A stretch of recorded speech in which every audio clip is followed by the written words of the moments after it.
One farmer is turning a cover crop into a cash crop. Farmer Matt Miles tells the Arkansas Farm Bureau about planting yellow peas.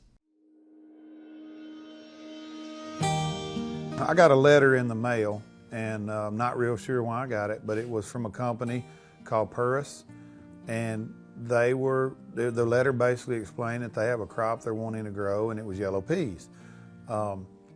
Kind of reading the letter, you could farm this crop and use your normal combine.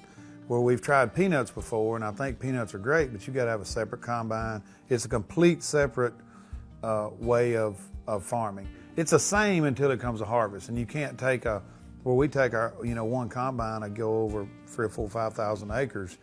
A peanut combine would do 300. So. That was fun, and I'm not sure that we're through doing that or not, but when this letter come out on these yellow peas, we're always looking for something different to grow, to be more diversified, of course, if it'll make any money, and also the cover crop piece. So the letter said, if you're interested, please contact us. So I did that. I get representative for the company come down.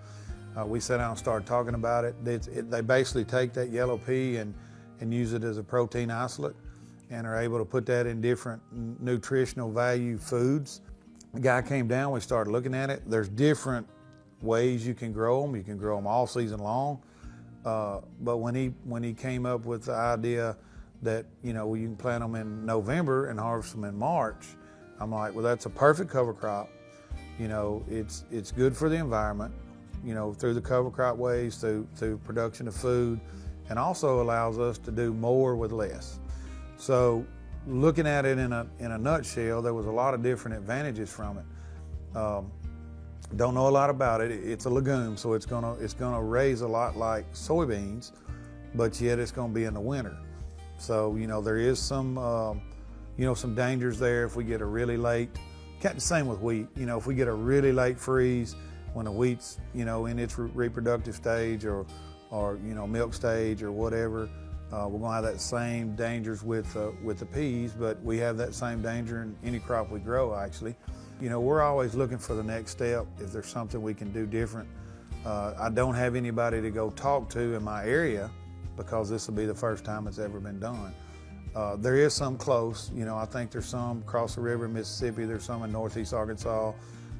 So we're gonna take 250 acres and plant yellow peas and see how it comes out. Worst thing we can do is, the worst risk there is the cost of the seed, and if it fails, then basically we're going to spend some type of money on a cover crop anyway. Might not be quite the cost of the pea seed, but the risk there for the reward is a lot more reward, seems like, than it is risk. So we're trying it.